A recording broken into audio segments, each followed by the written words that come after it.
made this patterned dot paper using similar techniques to the last video. However, I wanted to share with you how I made these dots. You can see that they look a lot different than the last dots. I'm going to go ahead and turn off my pattern fill layer, and I have a green background layer. I have in here the June color palette colors, and I'm going to grab my eyedropper, and I believe, let's see, I selected, oh, get on the right layer, the blue, and then I exchanged the foreground for the background color, and I chose the yellow. I'm going to create a new layer. So you make the blue my foreground color. I'm going to turn on that grid that we've been working with, and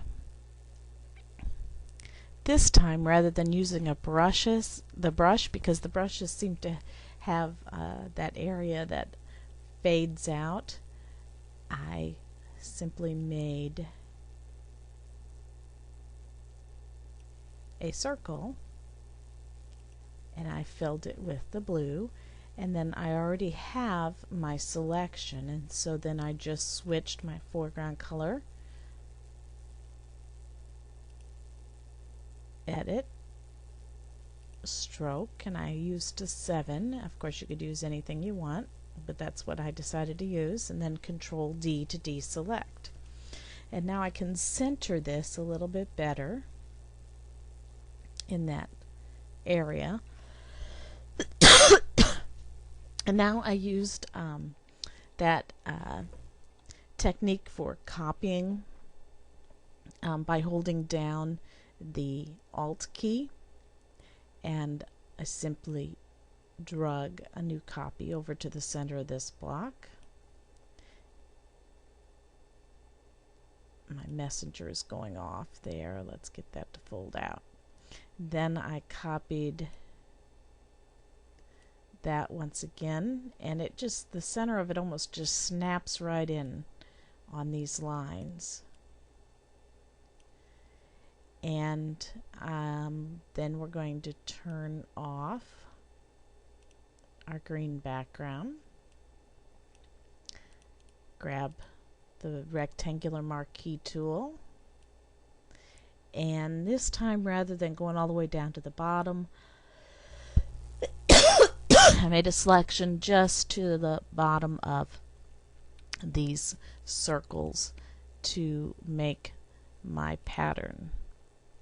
Control D to deselect. Let's turn back on that background, and then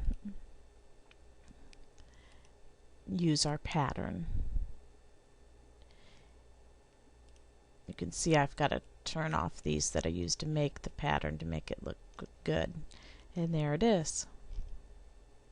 Let's turn off the grid so you can see. And that shows you how you can quickly make a pattern in this manner.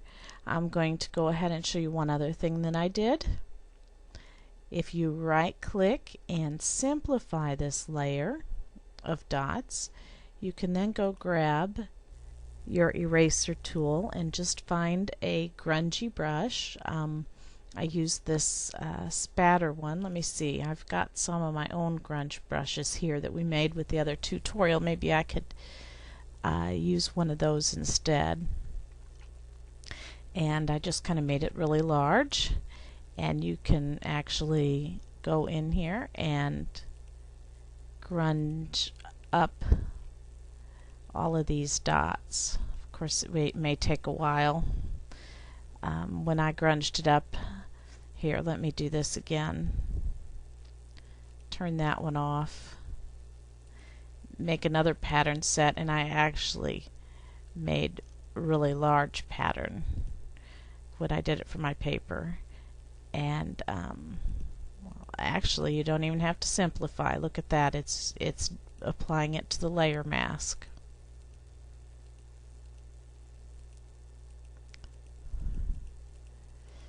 and you can just grunge up them circles.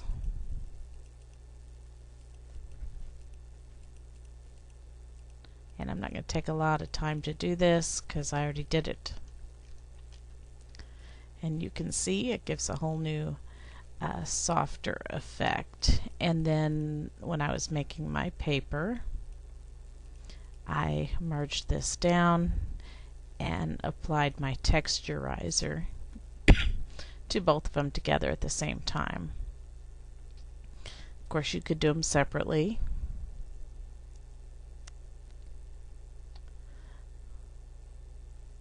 But I chose to put them together and texturize them together. Really cool, huh? I'm still anxious and waiting to see what you do with all of this stuff.